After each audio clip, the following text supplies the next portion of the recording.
Her son posted, "My mom needs a husband" on social media. She has one. Me, the Mafia boss replied. My phone won't stop vibrating. 53 notifications. 89. 120. My hand shakes so badly I almost drop it on the greasy restaurant floor. The smell of rancid oil from the kitchen mixes with the taste of bile rising in my throat. Anna, are you okay? Sarah, my boss, touches my shoulder. I'm not Anna. Never was. But she can't know that.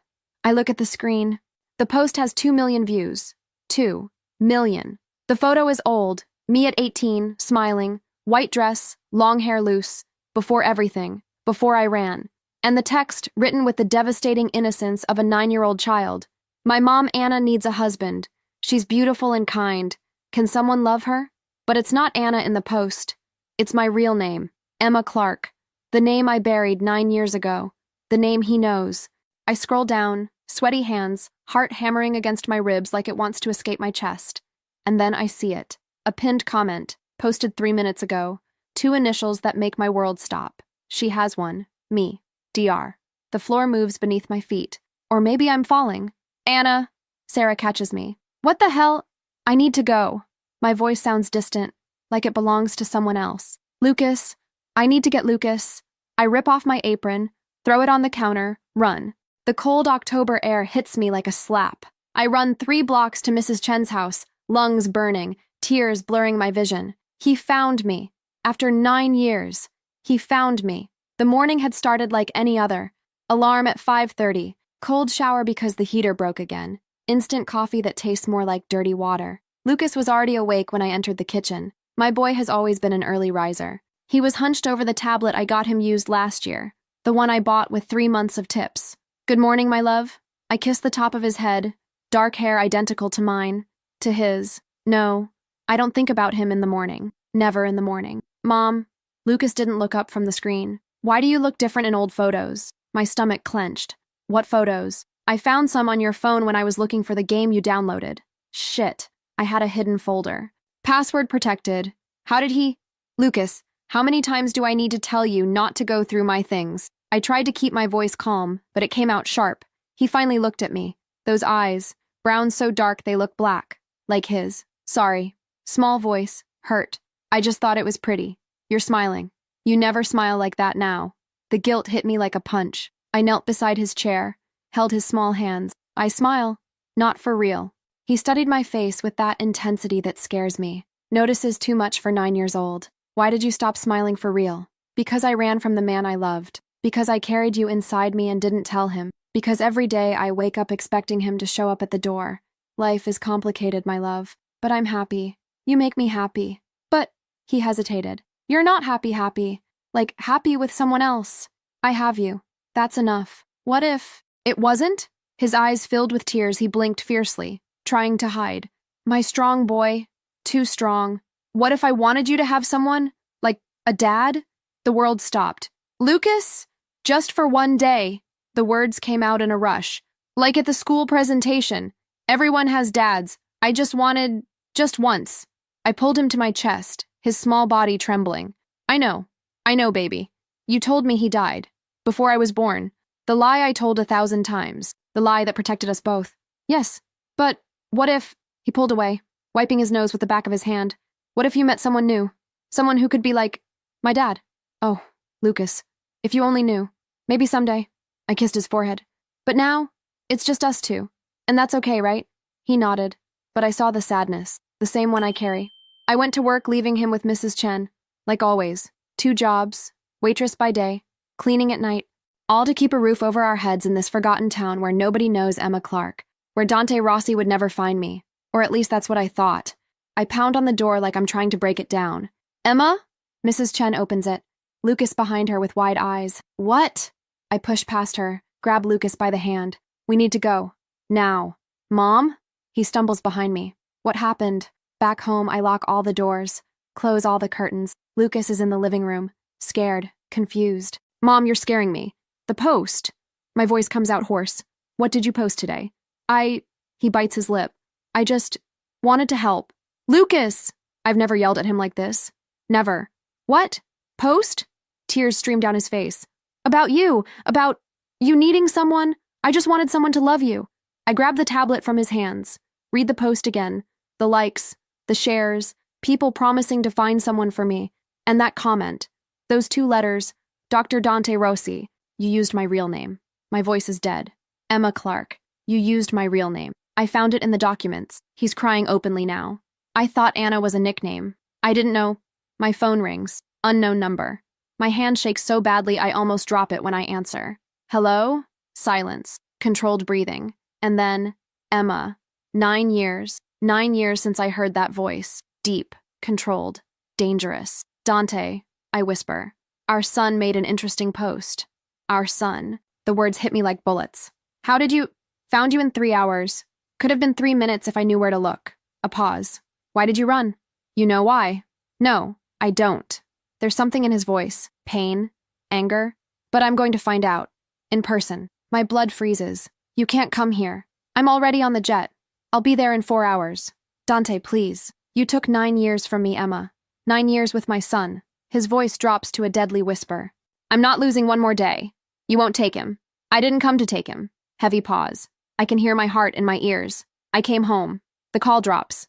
Lucas watches me, eyes huge, face wet. Mom? Who was that? I look at my son. Dark hair, dark eyes, determined chin. My son. His son. Your father. The words come out broken. Your father is coming. And for the first time in 9 years, I don't know if I'm going to run or stay. The city never sleeps, but tonight, not because I'm tired, because I finally The phone on my desk won't stop vibrating. Marco's name flashes on the screen again. Persistent bastard. I ignore it. My eyes stay locked on the photo glowing across 3 monitors in front of me. Her. 9 years and she still looks the same. Maybe thinner, paler. But that face. God, that face. The same green eyes that used to look at me like I was her whole world. Now they're looking back from a stranger's profile photo, viral, trending everywhere. And beside her, our son. He's got my eyes. My goddamn eyes. My hand curls around the glass of whiskey until it trembles. It's the first time in 9 years I felt anything. Pain, rage, relief, love. Boss! Marco's voice cuts through the silence as he bursts into the office. You need to see this. I don't look up. Already did. He stops halfway across the marble. So it's true? Yes. You're sure it's her? She never changed her smile. I click play on the video again. The one that's been replaying on every screen since it surfaced.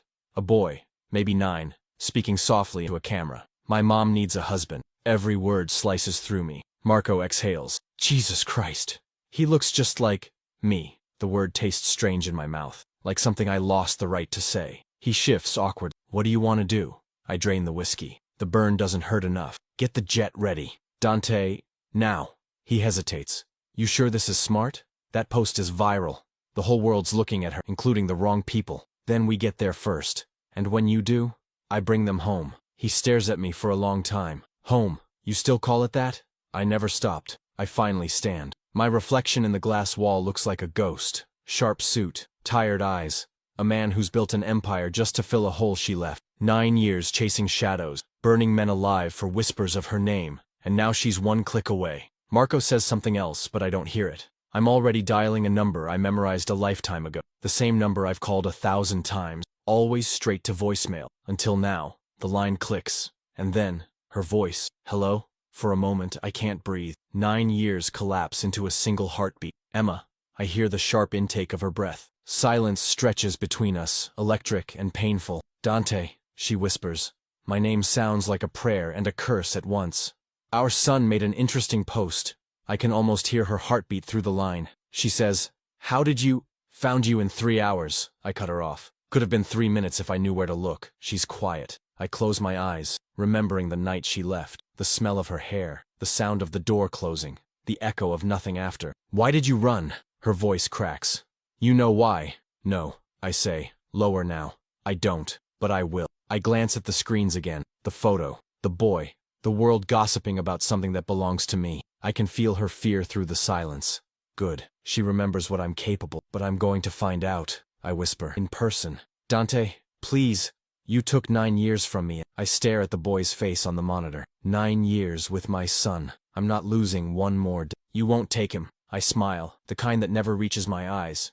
I didn't come to take him. Pause. I came home. The line goes dead. For a moment, the only sound in the penthouse is the city outside. Horns, wind, the hum of power. Then Marco again, from the doorway. What did she say? She didn't have to. He studies me carefully. What happens now? I grab my coat, slide the gun into its holster. She ran once. She won't run again. I step onto the balcony. Manhattan glows beneath me, cold and infinite. The kingdom I built for her to never see. I'm coming for you, amore mio. The city swallows the words whole, and for the first time in 9 years, I finally know where home is. The sound of rain begins just as the clock hits midnight, soft at first, then sharper, like nails against the roof. I can't tell if it's the storm or my heartbeat that's louder.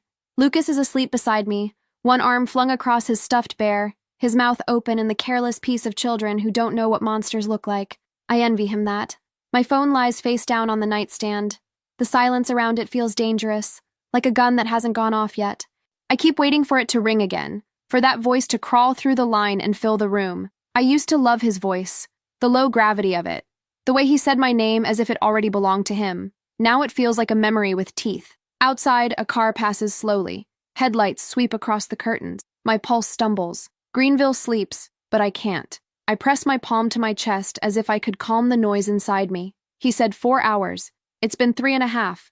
I rise carefully, not to wake Lucas. The floorboards groan, remembering secrets.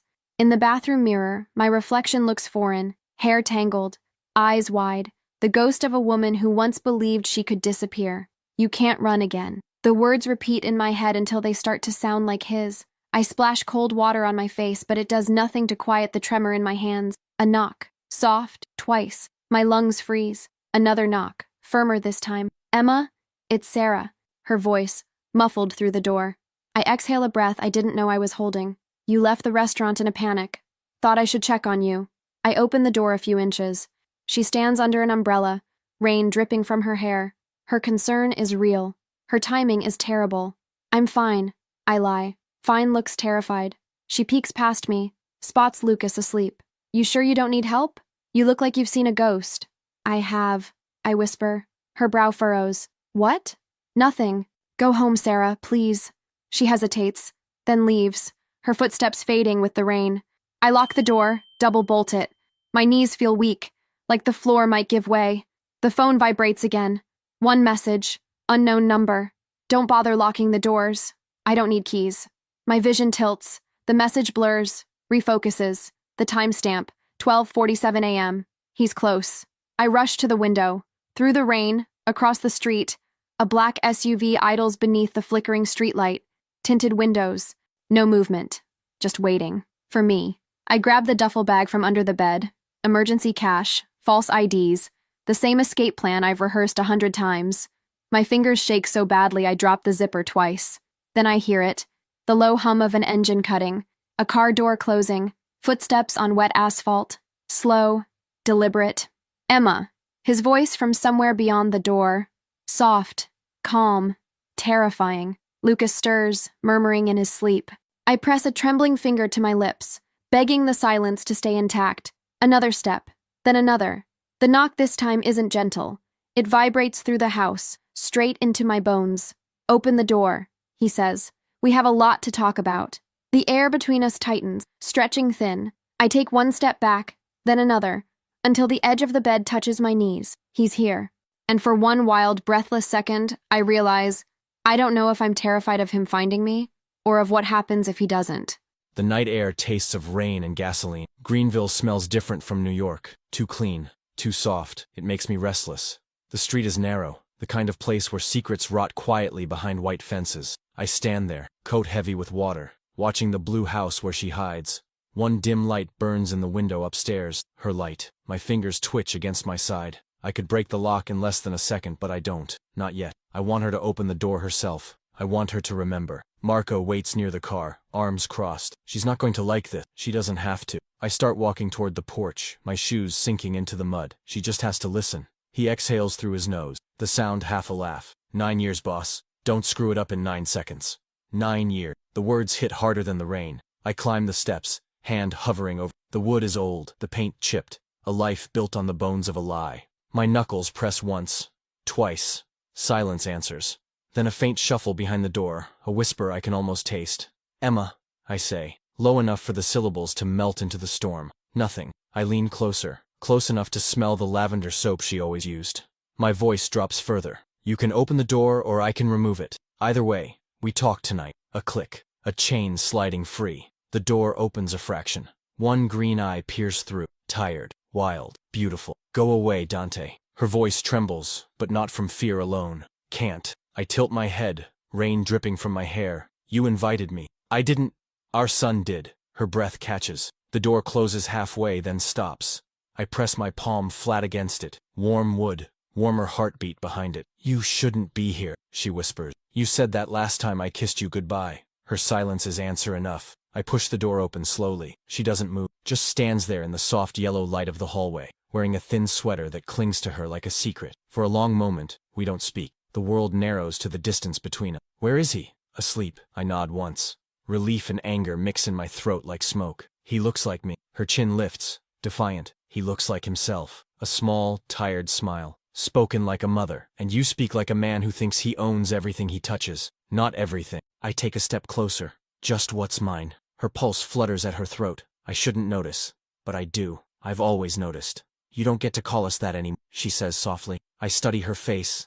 The years that carved themselves into her without me. You think distance changes truth? She exhales, shaky. You don't scare me the way you used to. I almost smile. That's because you've forgotten. Her eyes meet mine. Or because I finally... The storm outside thickens. Thunder rolls over the rooftops. Somewhere in the house, the boy shifts in his sleep. I look past her toward the staircase, then back at her. We have a lot to fix.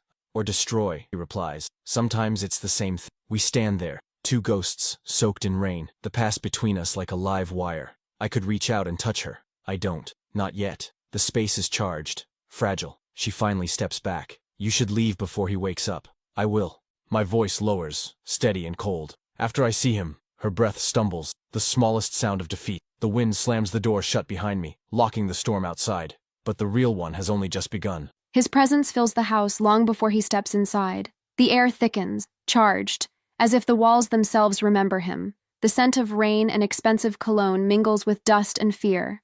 My fingers tremble around the edge of the door, knuckles white, heart stumbling through ribs that feel too fragile for what's coming. He looks different, sharper somehow, harder. But his eyes, those dark, ruthless eyes, haven't aged a day. They find me instantly, stripping through layers of distance, of names, of years. Where is he? His voice is low, controlled, too calm. Asleep, I manage. His gaze flicks toward the staircase, then back to me. He dreams lightly, just like you. Don't, I whisper. He steps closer, the floor creaking beneath his weight. Don't what? Don't act like you still know me. A small smile, dangerous in its softness. I never stopped. The space between us folds in half. I can smell him now. The warmth of his skin, the faint trace of smoke and rain. It's unbearable how familiar it is. Say what you came to say and go. He tilts his head, studying me as if memorizing every new scar time left behind. You look tired. I work 2 jobs. That's what happens when you're busy surviving. His eyes narrow. You didn't need to survive without me. You don't get to say that. I snap. My voice cracks under its own weight. You think your kind of love keeps people safe? You destroyed everything you touched. His jaw tightens, but he doesn't raise his voice. And yet you're still here, talking to me instead of calling the police. The silence that follows tastes of truth. I hate that he can still find it so easily. He moves past me before I can stop him, each step deliberate, a slow claiming of space that doesn't belong to him. I follow, helpless, until we reach the small living room. The single lamp casts gold over everything, over the peeling wallpaper, the worn couch, the photographs on the shelf. His hand stops on one of them. Lucas at 5, covered in paint, laughing. Dante breathes out softly. He has my eyes. He has my heart, I say, sharper than I mean to. He turns then, really looking at me. I never wanted to take that from you, Emma. I just wanted to be part of it. The sound of his voice saying my real name slices through the careful walls I've built. I swallow hard, fighting the pull. You should leave before he wakes up. His gaze drifts upward, toward the soft sounds of a child dreaming. You think I can walk away after seeing him? You have to. I don't have to do anything. He steps closer until I can feel the heat radiating from him. 9 years I've lived with ghosts. I'm done with that. You don't belong here anymore. He leans in, just enough for his breath to brush my cheek, his voice a whisper made of storm. Then tell me to go. My throat locks. The words won't come. Outside, thunder rolls again. Inside, I stand frozen, trapped between memory and the man who was once everything. His eyes soften, almost a plea. Let me see him, just once. I should say no. I should end this now. But when I finally open my mouth, the only thing that escapes is air. And in that silence, he knows he's already won. She doesn't stop me when I climb the stairs. Her silence trails behind me like permission she never meant to. The wood creaks under my steps, soft and hesitant, betraying the weight of every wrong decision that brought us here. The door to his room is half open. Warm air seeps through, carrying the faint scent of detergent, crayons, and childhood dreams. I stand there for a heartbeat too long, afraid that if I move, the moment will vanish. He's small, smaller than I imagined, curled beneath a thin blanket, his lashes dark against skin the color of hers. One arm is flung over the pillow, open, trusting, the kind of trust I don't deserve. My throat tightens. 9 years without this. 9 years of blood and smoke and silence. And all the while, he was learning to breathe, to walk, to laugh, without me. Dante, her voice behind me, a whisper too sharp to be soft. Don't wake him. I don't turn. I won't. My words sound foreign, strangled by something dangerously close to tenderness. She stands in the doorway, arms wrapped around herself like armor. I can feel her eyes on me, the way she's ready to fight and break in the same breath. He looks like, she says finally. He looks like hope. She doesn't answer. The silence hums between us, fragile and alive. I kneel beside the bed, hand trembling as it hovers inches from the boy's hair. I don't touch. I just look, memorized. A father studying his son as if the world might disappear before morning. What's his name? I ask. Lucas. The word sinks into me like prayer and punishment at once. Lucas. I say it again, quieter this time. It fits. Emma leans against the frame, shadows hiding her face. He's not yours to claim. I rise slowly, meeting her gaze. You really believe that? I have to. I take a step toward her, close enough for the air between us to spark. You think changing his name, hiding behind walls, could erase me? Her chin lifts, defiant but trembling. It was never about erasing you. It was about saving him. My smile is thin, tired. From what? From love? From protection? From becoming you. The words hit harder than any bullet I've ever taken. I inhale once. Steady. Maybe that's what he needs. To know who I am, not who you told him I was. I told him you were dead. Her honesty steals my... Then he'll be very surprised in the morning. Her eyes flash, fear and fury tangled together. Don't you dare. I'm not here to hurt you, Emma. My voice softens, but the edge never leaves. You know that. I don't know anything You know me. The storm outside cracks open the night, thunder rolling through the walls like a heartbeat too loud to ignore. For a moment, neither of us moves. Her hair clings to her cheeks, her breath shallow, and I remember the way she used to look at me, like I was the danger she couldn't stop wanting. Leave, she whispers, the words shaking apart. Please. I step back, hand on the doorframe, eyes on the sleeping boy. Not yet. Her shoulders sag, defeated, and when I pass her in the narrow hall, the brush of our arms feels like memory. Downstairs, I pour a drink I don't need. Rain drums against the windows. I know she's still standing at the top of the stairs watching. One day she'll stop pretending she doesn't feel this fire. But tonight, we burn in silence. Morning comes pale and cold, sneaking through the curtains as if afraid to touch what's left of the night. I don't sleep. I sit in the kitchen, fingers curled around a mug gone cold, listening to the faint hum of the refrigerator and the weight of his presence upstairs. He stayed.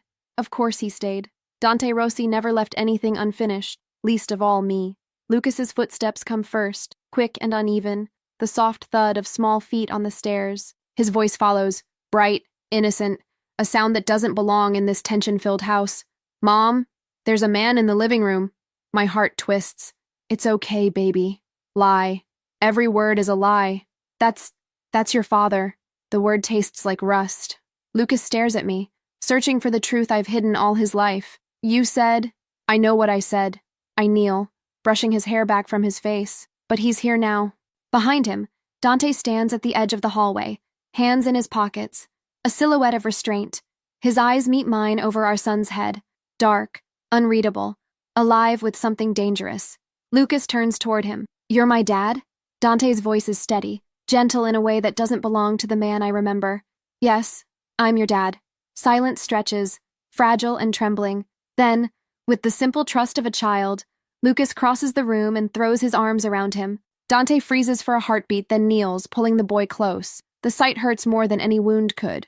When Dante finally stands, his gaze lingers on Lucas, as if trying to memorize the sound of that small heartbeat against his chest. He's perfect, he murmurs. I can't speak. My throat is raw from words I never said, from years I can't return. Later, when Lucas runs outside to feed the stray cat he insists on keeping, I find Dante by the window. The morning light makes his features softer, but not safer. You shouldn't have told him, I say quietly. He doesn't look at me. He asked, "You had no right." I have every right. His tone sharpens, but the control in it makes it worse. He's my son. I cross my arms, more to hold myself together than to challenge him. And what happens now? You move in? Pretend this is some reunion special? He finally turned. I don't pretend, Emma. Not about you. Not about him. The way he says it, possessive, low, makes my pulse stumble. I hate that my body still remembers how to listen to him. You can't stay. He steps closer, the shadow of a smile on his lips. I already did. Don't do this. Do what? His eyes catch mine, unblinking. Want my family back? I shake my head, but the protest dies before it forms. The air between us hums, hot and fragile. His nearness feels like gravity, pulling me to the edge of something I swore I'd never touch again. He lowers his voice, almost tender. I'm not leaving, Emma. Not until you believe I didn't come to destroy what's yours, only to protect it. The lie is so beautiful, I almost believe it. Outside, Lucas laughs. Inside, my heart forgets which danger to fear more, the man I ran from, or the one who came back looking exactly like him. The world always slows before it breaks. That's what I've learned. The quiet before a gunshot, the stillness before a storm, and now, this. Emma standing in front of me, arms crossed, pretending her pulse isn't betraying her. Morning light cuts through the window and lands on her face, painting gold over the defiance. She doesn't understand. She was never built to disappear. She shines, even when she tries to hide. Lucas's laughter floats from outside, clear and careless. It hits something inside me I didn't know was still alive. My son. That word used to mean nothing but power in my world. Legacy, bloodline, control. Now it's something raw, something dangerous. It makes me want things I shouldn't. I watch Emma watching me. Every breath between us is a negotiation. She's waiting for me to say something that will make her feel safe, and I can't give her that. Safety was never part of who I am. You're thinking too loud, she says finally, her voice a quiet note. Old habit, I answer, turning toward the window, thinking about how easily everything could vanish. Nothing's vanishing. Her tone wavers. Not this time. I almost laugh. You believe that? She hesitates, then shakes her head. No, but I want to. I step closer. You shouldn't want anything from. Her chin lifts. That same stubborn tilt I remember. You don't get to decide that. I let out a slow breath. 9 years, Emma. You built a world without me. Tell me it was better. Her silence is a blade that slides between my ribs. It was quieter, she says finally. Quieter, not better. I feel the words settle somewhere deep, cold. Outside, a car passes too slowly. My instincts snap awake before the sound fades. The street looks normal, but normal is the perfect disguise. I move to the door, scanning, counting shadows. Dante? She asks, uneasy now. Stay inside. What is it? I don't answer. Old reflexes take over. Body remembering how to protect, how to kill. I open the door, step onto the porch. The rain from last night left the pavement slick, perfect for catching reflections, and there it is. Too clean, too new. A dark sedan parked across the street, windows tinted, engine off. Watching, a pulse of anger moves through me, slow and precise. They found you, I whisper. Her voice breaks behind me. Who? People who don't forgive debts. Or maybe people who want me. I glance at her over my shoulder. Either way, it's the same outcome. Her face drains of color. Lucas. He's fine. I won't let anyone touch him. The sound of the front gate opening cuts through her next word. My hand finds the gun inside my jacket by instinct. 2 men step into view. Wrong posture, wrong eyes. Not cops, not neighbors. I take one slow step forward. You're in the wrong neighborhood. The taller one smiles, thin and sharp. Not if we're looking for Dante Rossi. Emma gasps, soft, but enough to tell me she finally understands that her world isn't hers anymore. I shift my stance, calm, controlled. Then congratulations, I say quietly. You found him. The smaller man reaches for his coat. Stupid move. My finger curls over the trigger before thought catches up. One heartbeat away from violence. I hear Emma's whisper behind me. Dante, please, don't. I lower the gun. For now. My jaw tightens. Get Lucas inside, I tell her, eyes never leaving the strangers. This conversation just changed, and as she disappears up the stairs, I feel the storm return. The one I carried across oceans, the one I swore I'd left behind. It's here again, wearing my name. The sound of the first gunshot splits the air like lightning. I flinch before I even understand it. Glass trembles in the window panes, and somewhere outside, someone screams.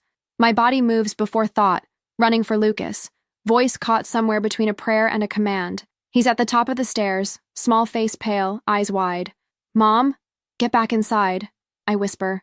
He doesn't. He never does. I grab his shoulders, push him toward the bedroom. Closet. Now. Is it him? His voice is a tremor. No. My throat burns around the lie. It's okay, baby. Just stay quiet. Don't come out until I say. I close the door, my hand lingering on the handle for one heartbeat too long, the way a drowning person holds on to air. Then I turn and run. Outside, rain begins again. Thin, cold, steady. It coats everything in that metallic smell that never leaves after violence. Dante stands at the gate, gun in hand, jaw locked. One man lies still on the ground, the other pressed against the car, weapon dropped, hands up. Dante's calm is terrifying. His movements are clean, practiced, the rhythm of a man who's lived too long in this kind of moment. Inside, he says without looking at me. His voice is low, almost gentle.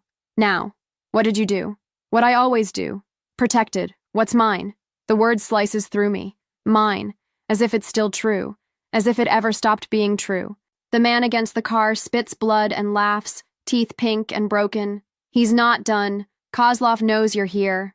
Dante's hand tightens around the gun.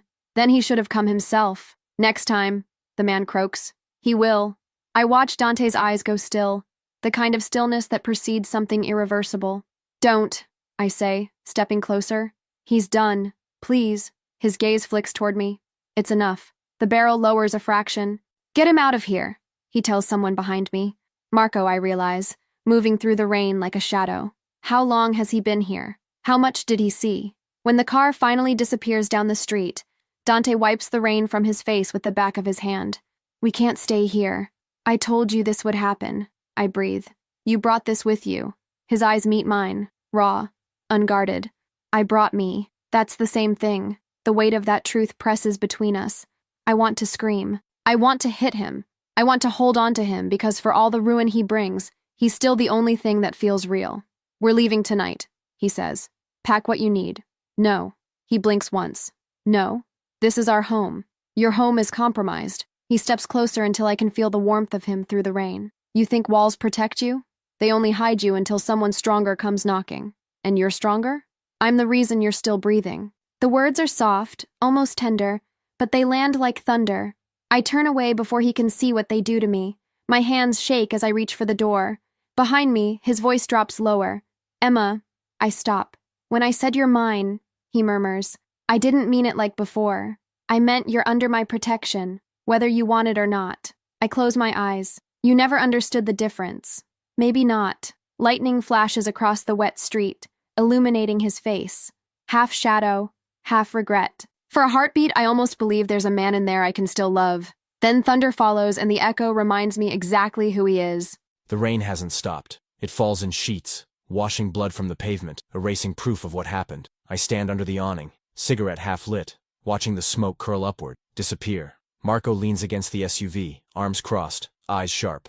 2 dead, 1 gone, he says quietly. They'll talk before they bleed out. Good, I answer, though my voice feels hollow. The word doesn't taste like victory. We leave tonight. Inside, the lights are still on. Through the thin curtains, I see movement. Emma pacing, Lucas pressed against her side. The boy's head barely reaches her shoulder. He keeps looking toward the window, toward me. He doesn't know he's watching his father trying to remember how to be human. Marco exhales smoke, slow and measured. You sure about taking them with you? She looks ready to bolt again. She won't, I murmur. She's too scared to run, too tired to trust. He studies me. And you? I crush the cigarette under my heel. I stopped being tired a long time ago. The front door creaks. Emma steps out, arms folded against the cold. Her hair's wet from the mist, sticking to her neck. She doesn't look at me right away. She looks at the dark street, at the silence it hides. When she finally meets my eyes, there's no anger, only exhaustion. What now? She asks. Now we disappear. I did that once, she says softly. You still found me. I take a step closer. Next time, I'll make sure no one can. Her breath hitches, a tremor she tries to disguise as defiance. You don't get to decide that. I do, I say, low and steady, because they're coming again, and they won't stop with. They'll use him. She looks toward the window, toward Lucas. Fear flashes through her, bright and raw. So we run? We move. Not forever. Just until I fix this.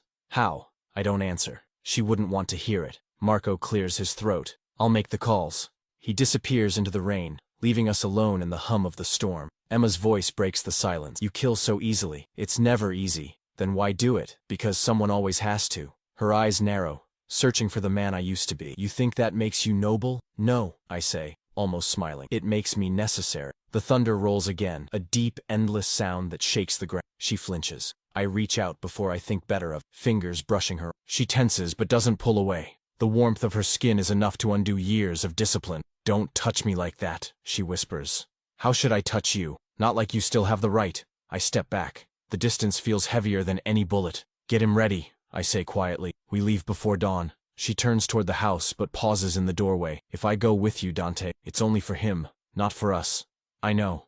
I lie without hesitation. The door closes behind her, soft as a heartbeat. I stay where I am, staring at the faint glow of the window until the first light of morning bleeds through the storm. Every time I think I'm saving them, I remember what I really am. The danger that never leaves. The storm they can't outrun. The night packs itself into boxes. Clothes, photographs, a child's toys that don't fit inside a new life. The air tastes of panic and rain. Every corner of the house looks smaller now, as if it already knows we're leaving. Lucas sits on the floor, knees tucked to his chest, clutching his stuffed bear like a secret he refuses to let go. Are we in trouble, Mom? He asks. His voice is a whisper, but it still cuts through me. No, baby. The lie trembles as it leaves my mouth. We're just moving for a while. His eyes search mine, too sharp for his age. Because of him? Because of him. Because of the world he drags behind him like a shadow that never sleeps. Because it's safer, I say instead. Outside, I hear the low hum of engines, men's voices, the quiet rhythm of control. Dante's men. I catch glimpses of them through the window. Black coats, radios murmuring, eyes everywhere. Wolves pretending to guard sheep. I find him in the living room, standing beside the fire he lit but doesn't need. He looks like a painting half finished. Light catching the edges of his face, the rest swallowed by dark. He doesn't turn when I enter. You packed? Almost. I pause, forcing my voice steady. Lucas is scared. He should be. Comforting as always. He glances over his shoulder, a flicker of amusement that doesn't reach his eyes. He's smart. He knows what danger feels like. I step closer, the warmth of the fire brushing my skin. He shouldn't have to. He's my son. That's what I'm afraid of. The silence between us sharpens. He looks at me then, really looks. And for a heartbeat, I forget how to breathe. His gaze isn't angry. It's worse.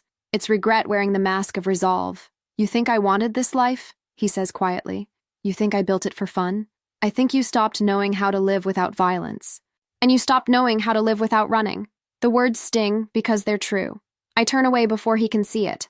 The fire cracks behind me, the sound like something breaking. When we leave, I ask, where are we going? Somewhere they won't look. I have a place. Of course you do. You don't trust me. Should I? He moves closer, the scent of smoke and rain folding around me. His voice drops to something I almost recognize. You did once. I feel his presence at my back, steady and dangerous. My pulse betrays me. He hears it. I know he does. Don't, I whisper. Not like this. I'm not touching you. No, I breathe. But you're thinking about it. A ghost of a smile. Always.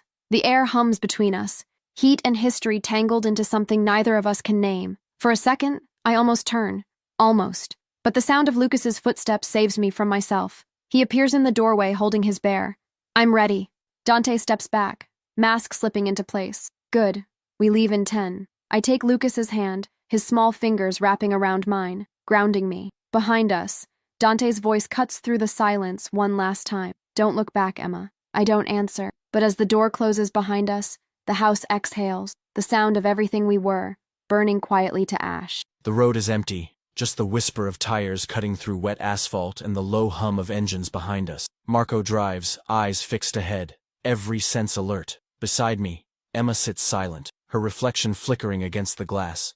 Ghostly, fragile, beautiful in a way that makes it hard to breathe. Lucas sleeps in the back seat, small body curled against his backpack, a bear's ear clutched in his hand. He doesn't stir, even as thunder rolls like distant artillery. I shouldn't look at her, but I do. I always do. She's staring out into the night, jaw set, eyes glinting each time lightning crawls across the sky. The air inside the car feels too still, too heavy with things we haven't said. You hate me for this, I say finally. I don't have the energy to hate you, she answers without turning. It takes more strength than I have left. Then what do you feel? A beat, her voice quiet and sharp. Trapped. I nod, fingers tightening on my... It's temporary. Everything with you is temporary, except the damage. She looks at me then, and for the first time in years, I see something almost like grief in her eyes. What happens when we get there, Dante? What happens when there's no one left to shoot at? I don't answer because I don't know. The truth would sound too much like confession. We drive for hours, the night stretching thin, the storm softening to drizzle. By the time Marco pulls into the private airstrip, the horizon is bruised with dawn. The jet waits like a promise I never should have made. Marco opens the door, scanning the perimeter. Clear. I step out, the air sharp with jet fuel and wet earth. Emma follows, holding Lucas's hand. He blinks sleepily, confusion clouding his small face. Where are we? Someplace safe. He nods, trusting me in a way that hurts. Children don't understand the cost of safety. Emma turns to me as Marco loads the bags. Where exactly are you taking us?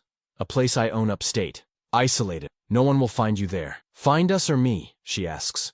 Both. Her laugh is soft, bitter. You still think those are the same thing? I start to answer, but headlights bloom in the distance. 2 sets, too close, too fast. Instinct overrides thought. Get in the plane, I bark. Emma freezes. What? Now, Emma. Marco draws his weapon before I finish. The vehicles swerve to a stop near the hangar. Shadows spill out. Men, rifles, the metallic click of certainty. I shove Emma toward the stairs. Lucas clings to her, eyes wide with terror. Go, I say again. What about you? I'll follow. She doesn't move. The first shot explodes against the tarmac, echoing through the open space. I grab her arm, pulling her down behind a crate, shielding her with my body. The scent of her hair mixes with smoke and adrenaline. She's shaking, whispering something I can't hear. Marco fires back, 2 clean shots. One man falls, another screams. I catch sight of a tattoo on the attacker's neck, a viper curled around a cross.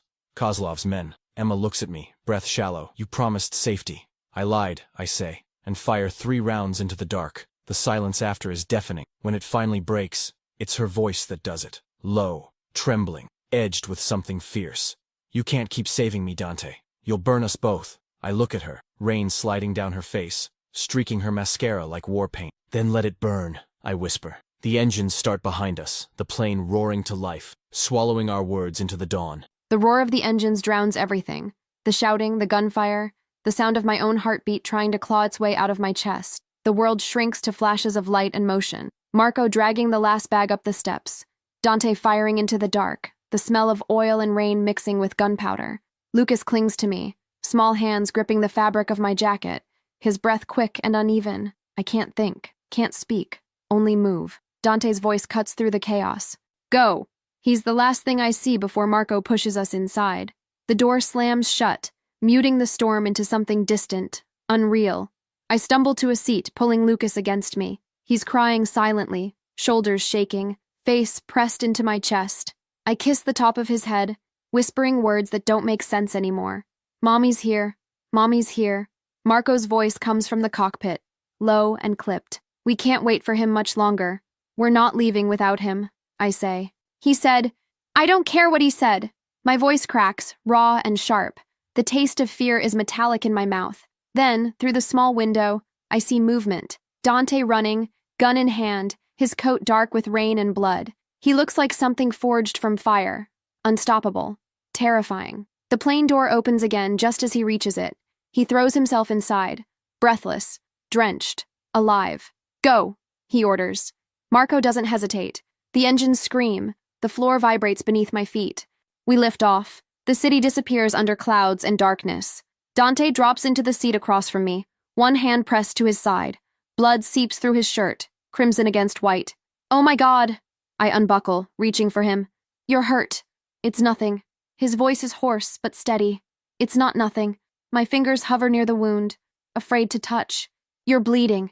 He catches my wrist, his grip strong despite the shaking. Don't, he whispers. I don't need your pity. This isn't pity, I say, softer now. It's survival. For a moment, neither of us moves. The air hums with something too heavy to name. His hand is still around mine, his thumb tracing absent circles on my skin. I should pull away. I don't. Why do you keep saving me? I ask finally. His eyes lift to mine, dark, endless. Because I don't know how not to. The confession sits between us, dangerous and beautiful. I can feel the plane climbing, cutting through turbulence, clouds swallowing the windows whole. The world feels suspended, like we're floating between what we were and what we might still become. Lucas has fallen asleep again, his small body slack with exhaustion. Dante glances at him, then back at me. He's brave, he says quietly, just like his mother. I almost laugh. Brave? No, just scared enough to keep moving. He leans back, head against the seat, eyes half closed. That's what bravery is. His words linger long after the engines steady. I sit there, watching him breathe, watching the pulse beat faintly at his throat. The rain has stopped outside. Dawn is beginning to rise somewhere below us, a thin line of light bleeding across the horizon. For the first time in 9 years, we're in the same place, caught between danger and peace, between the sky and the earth. And as the light touches his face, I realize something I don't want to admit aloud. I'm still falling for the man I swore I'd never forgive. The sky bleeds pale through the small window, soft light spreading across the cabin like forgiveness that doesn't belong to me. The engines whisper beneath it, steady, hypnotic. Marco is silent up front, Emma and Lucas asleep in the seats opposite mine. I should rest. But peace is a luxury I've forgotten how to use. My side throbs with every breath, a reminder that every choice has teeth. Emma shifts in her sleep. The blanket slips from her shoulder. I catch myself watching the rise and fall of her chest, the faint crease between her brows even in rest. Fear doesn't let her go, not even in dream. 9 years, and she still wears it like perfume. I built that. The thought presses harder than the wound. Lucas murmurs something, a dream language only children understand. His hand reaches out, fingers curling toward the empty air between us. I let him find mine. The weight of his palm, so small, so trusting, burns more than any scar I carry. I whisper, "You're safe, Figlio." The word trembles. He doesn't hear it, but I do. Emma stirs, half waking. Her eyes open slowly, foggy, green, and too honest. She looks at our joined hands. "He trusts you," she says, voice thick with sleep. "He shouldn't." She studies me for a long second. Maybe he sees something I don't. Or maybe he doesn't know better yet. I pull my hand away. The loss immediate, sharp. She sits up, stretching, the soft fabric of her shirt catching the first light. "You always do that," she murmurs. "What?" "Run from the things that make you human. Humans break. And you don't?" I don't answer. The truth sits heavy in my chest, rusted and useless. She turns toward the window. "Where are we going, really?" "A house near the river. Quiet. Secure." "You mean a cage. Call it what you want," I say. "It'll keep you alive." Her breath fogs the glass. "You think survival is the same as living. It's the only thing I know how to promise." For a while neither of us speaks. The silence thickens, charged, pulling at every unspoken thing between us. When she finally turns, her gaze holds mine, steady, unflinching, too full of something I can't let myself name. "You don't get to die," she says suddenly. "What?" Her tone hardens, quiet but absolute. "You don't get to die and leave me with everything you've done." I almost smile. "You sound like you care." "I sound like someone who's tired of cleaning up after your messes." "Same thing." Her lips press together, but she doesn't look away. The air hums. Threat, memory, desire, all tangled in the same breath. I lean forward, elbows on my knees, voice low. "You want to know the truth?" "No. But you'll tell me anyway. I never stopped looking for you. Not for revenge, not for power. I just couldn't stop." The confession hangs between us. A scar made of words. Her eyes soften, but the wall remains. "That's not love, Dante. That's obsession dressed as devotion." "Maybe," I admit, "but it's the only way I know how to love." The engines shift tone, descending. The clouds outside scatter, revealing a thin line of water below, quiet, untouched. The illusion of peace waiting to be broken. Emma fastens her seatbelt. "What happens when the world finds us again?" I watch her for a long moment. Then I remind them why they were afraid to look. The plane dips lower, wind pressing against metal. Lucas sighs in his sleep, unaware of the storm still chasing us. Emma closes her eyes, the first tear slipping soundlessly down her cheek. I reach for her hand again. She lets me, and for the length of a heartbeat, it almost feels like hope. The house sits at the edge of the world, or it feels that way. Trees press close on every side, their branches heavy with rain, the river beyond them whispering secrets I can't quite hear. The air smells like pine and smoke. When we step inside, dust shivers through the light, golden and fragile. Marco checks every corner, quiet and efficient, while Dante stands in the doorway, eyes scanning the perimeter as if peace is a trick he doesn't believe in. Lucas runs from room to room, his laughter echoing down the empty hallways. I want to tell him to stop, to keep his voice low, but I can't. I haven't heard him laugh like that in months, maybe years. "It's bigger than I remember," I say, mostly to myself. Dante turns toward me. "You've been here before." His words aren't a question. I nod.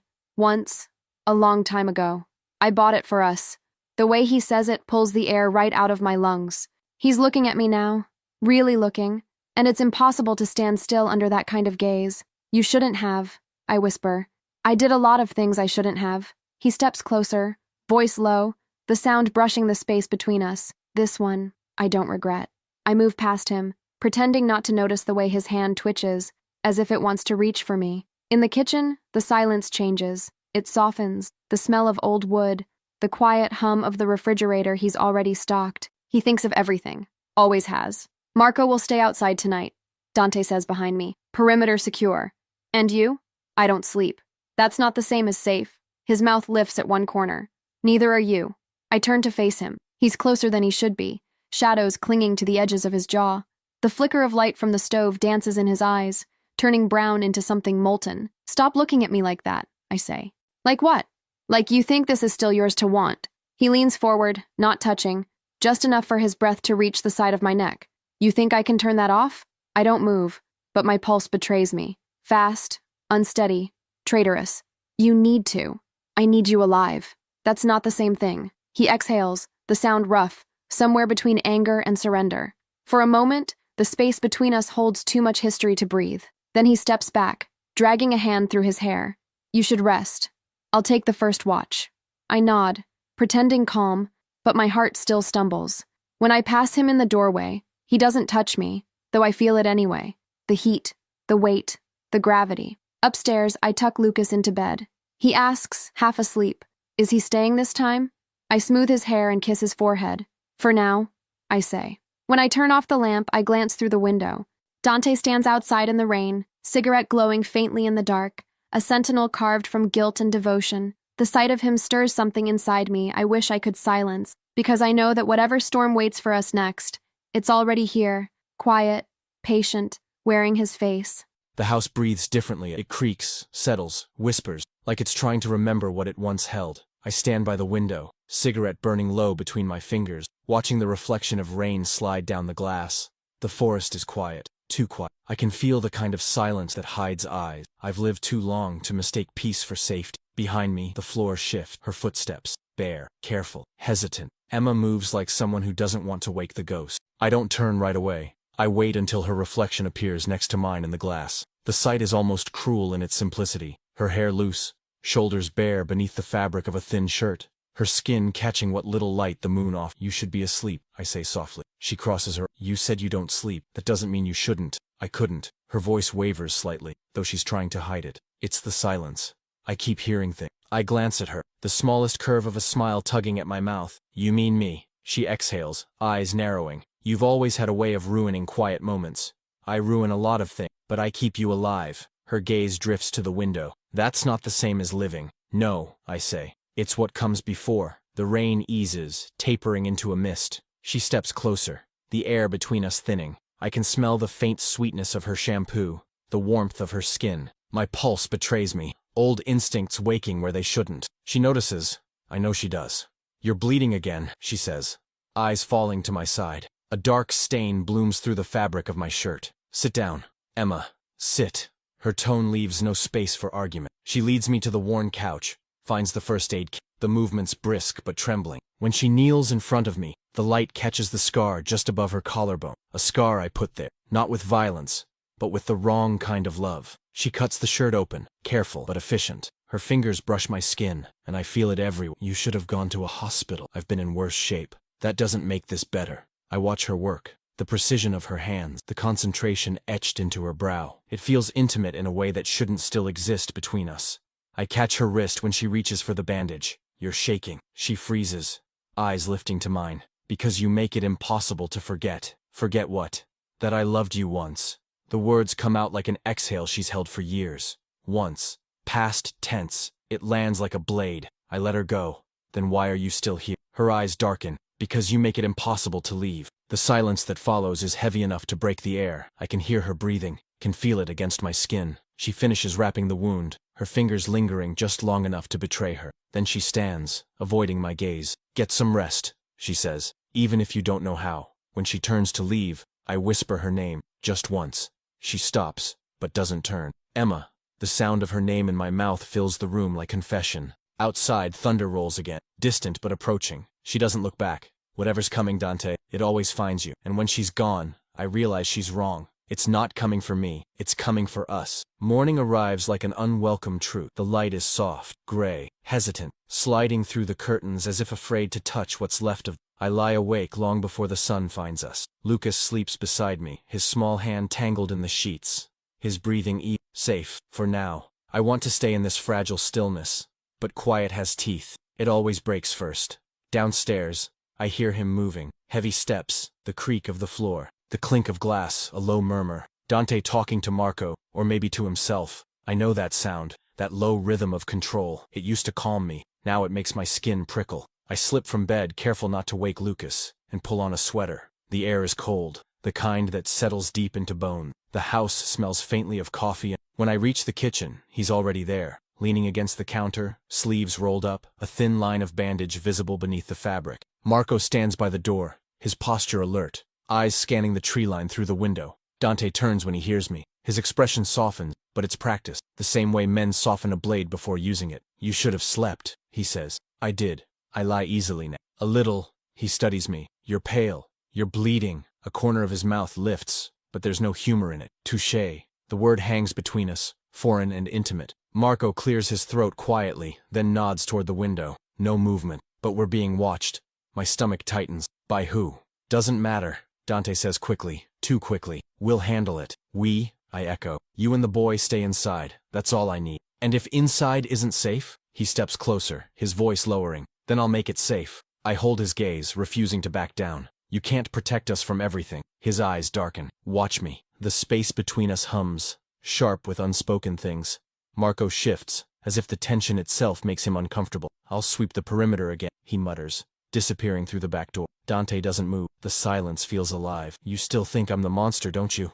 I swallow hard. I don't think you ever stopped being. He nods once, accepting it like truth carved in stone. Then maybe it's good one of us knows how to fight monsters. The words hit like a warning, not comfort. He walks past me, the warmth of him brushing my arm. My pulse betrays me, quickening. The scent of him lingers. Gun oil, smoke, something darker beneath it all. Don't do this again, I say quietly. He stops. Do what?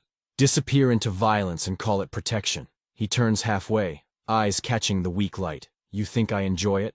I think you don't know how to live without it. His jaw tightens. For a heartbeat, I see the man beneath the armor, the one who once whispered promises instead of threats. Then it's gone. Outside, a bird startles from the trees, wings slicing through silence. Dante's gaze flicks to the window. It's starting, he murmurs. I don't ask what he means. Some truths you feel before you hear them. As he walks toward the door, his shadow stretches long across the floor, crossing mine. For a second, they blend together, dark into dark, before he's gone, leaving the echo of his words behind. Watch me, and I do, even when I shouldn't. The forest breathes around me, damp earth, the faint rot of leaves, the sharp metallic taste of rain still hanging in the air. Every sound matters, the distant groan of water against stone, the rustle of movement that doesn't belong to wind. Marco is 20 paces ahead, his rifle low, eyes scanning. The quiet is a lie, and we both know it. He stops, raises a hand. I lower myself beside a tree trunk slick with moss. Through the branches, I can see them. 2 men at the ridge, half hidden, watching the house. Too professional to be locals, too patient to be anyone but mine or Kozlov's. The line between the two has blurred so many times I can barely tell anymore. Marco murmurs, You take the one on the left. No, I whisper, I take both. Before he can argue, I'm moving. Years of muscle memory carry me silent through the brush. The first man never hears me. He's dead before he hits the ground. The second turns too late. A flash of steel catching dawnlight before my hand closes around his throat. He struggles once. Then nothing. The forest goes still again. For a heartbeat, I almost believe stillness means peace. But peace is never earned. It's borrowed, and it always comes with interest. Marco steps beside me, eyes cold. We should burn them. No. I wipe the blood from my hands, the gesture more habit than conscience.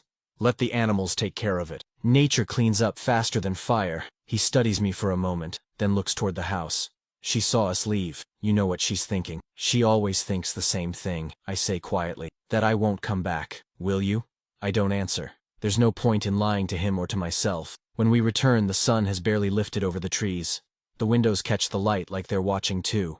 Emma stands at the porch, arms wrapped around herself, the oversized sweater swallowing her frame. She looks small, but her eyes are anything but. She doesn't ask what happened. She doesn't have to. Was it them? She asks. Yes. Are they gone? For now. Her throat works. The words she doesn't say pressing behind her lips. I step closer, close enough to smell her fear, her defiance, the ghost of coffee on her breath. I told you, I murmur. I'll handle it. She lifts her chin. And when you can't, then I'll die trying. The way she looks at me, it's not anger, it's something worse. Pity. You think that's noble?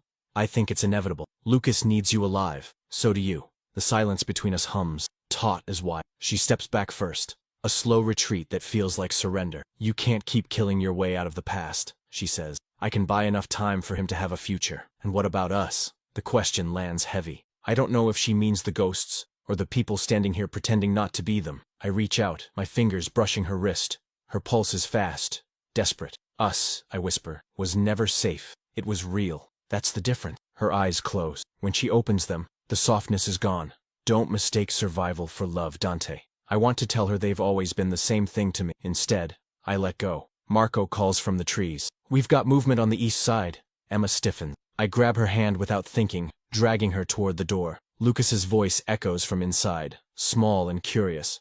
Mom? What's happening? She looks at me, the question mirrored in her eyes.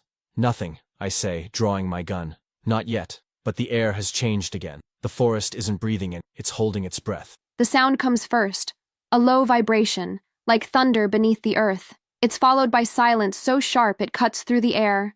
Dante's hand is still around mine, his grip unyielding, his body coiled like a wire about to snap. Through the window, the forest looks too still, the light too fragile, as if the world itself is holding its breath. Stay with Lucas, he murmurs. I'm not hiding while you... He turns, eyes dark, commanding. You will. You'll keep him quiet, keep him safe. That's all I need from you right now. There's no room to argue in that tone, but something inside me refuses to bend. What if they come from the back? Then they meet me first. The words are calm, absolute, the kind of promise that sounds like a death sentence. Lucas peeks from behind the door, clutching his bear. Mom? I force my voice to steady. It's okay, sweetheart. Go to your room. But, now. He hesitates, then runs upstairs, footsteps small and uneven. I follow him halfway, stopping when Dante moves toward the porch. His outline is all shadow and intent, the quiet rhythm of a man walking into war. Dante. He stops at the threshold. Rain starts again, light at first, whispering through the trees. If something happens to you, I say, what do I tell him? He looks back, eyes softening in a way that breaks me. Tell him I finally did one thing right. And then he's gone into the rain. I stand frozen until the first shot cracks through the air. It's distant at first, then closer, 2, 3, then silence. The kind of silence that feels wrong. My knees threaten to give. The instinct to run after him claws at me, but Lucas's small voice pulls me back. Mom? He's standing at the top of the stairs, eyes wide. Is Dad? I shake my head quickly. He's fine. The lie tastes like rust. Another sound, nearer this time. Boots against wet wood. Not Dante's. Too heavy. Too many. I grab Lucas, drag him into the closet beneath the stairs, heart hammering loud enough to betray us both. His breathing is sharp, panicked. Shh, I whisper, pressing a hand over his mouth gently. Listen. The front door opens with a slow groan. Water drips onto the floor. Voices, low and unfamiliar. Foreign accents. One laughs. She's here, a man says. The boards creak closer. My pulse screams in my ears. I reach for the gun Dante left on the counter last night, fingers closing around cold metal. My hand shakes, but I raise it anyway, aiming at the sliver of light under the door. A shadow moves across it. A pause. A breath. Then the door swings open. I fire. The recoil jolts through me, deafening, bright. A man collapses against the doorway, eyes wide in shock before they empty. Another shout. Boots thunder across the floor. I pull Lucas tighter, whispering his name like a prayer. Then, another gunshot. But not mine. Dante's voice, rough and alive, cuts through the chaos. Emma! I shove the door open, heart racing. He's there. Soaked, blood on his shirt, fury in his eyes. 2 men lie motionless behind him. He looks at me, then at the gun trembling in my hands. You did good, he says quietly. I didn't want to. I know. He steps closer, takes the weapon gently, sets it aside. But you did. Outside, the rain falls harder, washing crimson into the dirt. He pulls me against him, breathing hard, chest rising against mine. It's not over, he murmurs against my hair.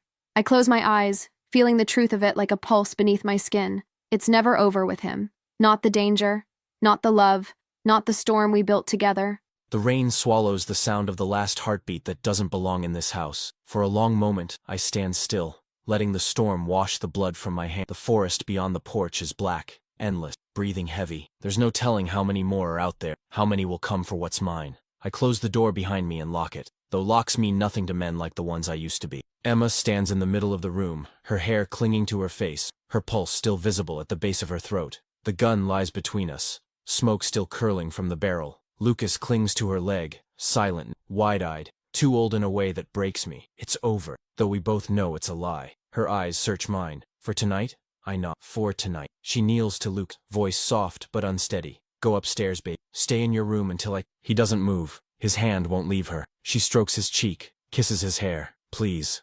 He finally obeys, footsteps slow on the stairs. When his door closes, the silence thickens again. The house smells like smoke and iron. I move closer, but she steps back. Don't, she says, breath sharp. Don't touch me right now. I wasn't going to. Liar. The word cuts clean. Maybe I deserve it. She crosses her arms, shaking though the room is warm. How many this time? 4. And how many next time? As many as it takes. That's not protection, Dante. Her voice rises, breaking. That's a curse. Everywhere you go, death follows. I take another step, slower this time, and yet you're still alive. Her eyes flash, wet with fury. Because I keep running, and because I keep finding you. The air between us hums, electric, dangerous. We're too close now. Her breath brushes mine, and I feel the tremor in her hands as she presses them against my chest. Not to push me away, just to keep herself upright. I killed a man tonight, she whispers. I know. It doesn't feel like survival. It never does the first time. She closes her eyes, jaw tightening. I hate that you sound like you understand. I do understand. I reach up, let my fingers graze her cheek before she can stop me, because I taught myself to survive the same way. Her breath catches. The tears come fast then, quiet, unrelenting, breaking through the armor she wears so carefully. I pull her against me, not sure if I'm offering comfort or taking it. She doesn't resist. Her heartbeat pounds against mine, frantic, real. I don't want him growing up like this, she says against my shoulder. He won't. You can't promise that. I already did. She lifts her head, eyes meeting mine. You'll never stop fighting, will? Not until they stop coming. And if they never do, then I make them. Outside, thunder rolls again, low and distant. She leans into me for one long breath, then steps back, wiping her face with the back of her hand. The strength returns to her eyes, sharp and unwilling. You can't save us by becoming what we fear, she says softly. One day, you'll have to choose. I don't ask between what. I already know. I watch her disappear up the stairs, following the sound of our son's breathing. The storm presses harder against the windows, wind howling like memory. In the quiet that follows, I holster the gun, sit beside the dying fire, and stare into its flickering heart. Maybe she's right. Maybe this is all a curse. But every curse begins as a promise. The world is quiet again.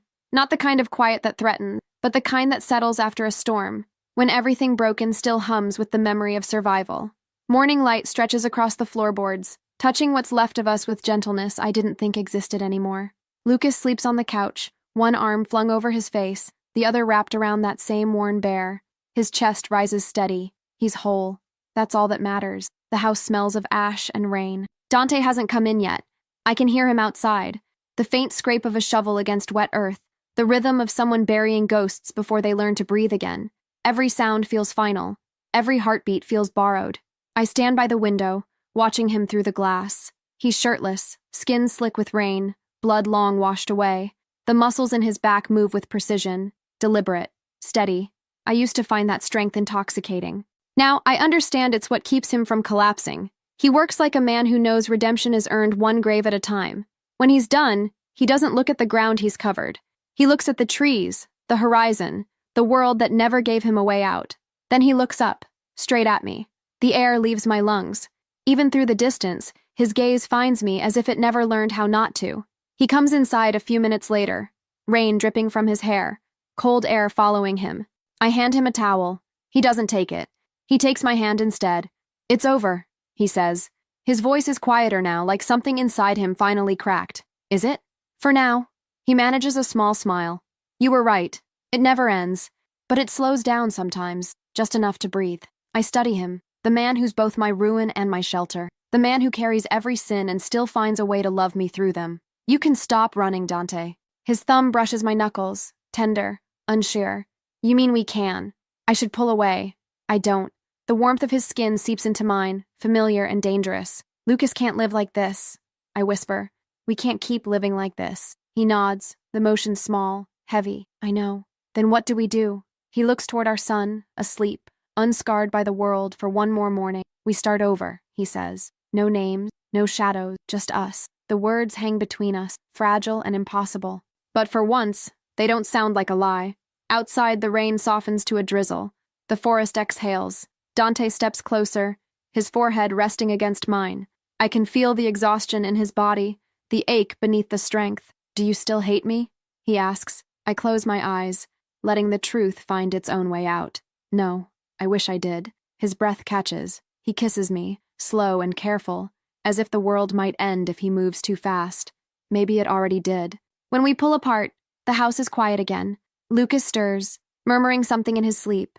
I look at Dante, the man I both fear and love, and I know there will never be peace that doesn't taste like him. Outside, the grave he dug disappears beneath the rain, the earth reclaiming what we no longer have to carry. And as I stand there, hand still tangled in his, I realize this isn't the end. It's the pause before whatever comes next. The house is quiet now, the kind of quiet that feels earned. I sit on the porch, cigarette unlit between my fingers, the air damp and heavy with pine. The earth still smells like rain and smoke. Somewhere inside, Emma hums softly, low, steady, a tune I don't know but remember it. Lucas's laughter drifts faintly down the hallway, light and whole, a sound I never thought I'd hear again without flinching. For the first time in years, I let the silence stay. I don't reach for I don't count the seconds between breaths. I just exist. The sun pushes through the clouds, thin gold slicing across the trees. My hands look different in the light, scarred, older, but human again. I rub my thumb over the burn mark near my wrist. My reminder that everything I touch leaves a mark, except her. She always leaves one on. The door opens behind me. I know it's her by the way the air changes, the faint scent of soap and cedar following her steps. She stands there for a moment, watching me, saying nothing. Then, "You're thinking too loud again." I smile without turning. "You always hear it. I always have." She moves closer, leans against the post beside me. Her hair is still damp, curling at ends. The morning light catches her face, softens it, but her eyes, those eyes, still burn steady. "How long will it last this time?" she asks quietly. "What? This peace you keep promising me, as long as I can." She nods once, not believing, not doubting. "And if it doesn't? Then I build it again." The words come out low, almost a vow. She studies me for a long moment, then steps closer, her shoulder brushing mine. The warmth of her skin seeps through the thin barrier of fabric, simple and disarming. "You always sound so sure of yourself," she murmurs. "Habit. And if you're wrong, then I'll die stubborn." She laughs softly, but it catches somewhere in her throat. "You almost did.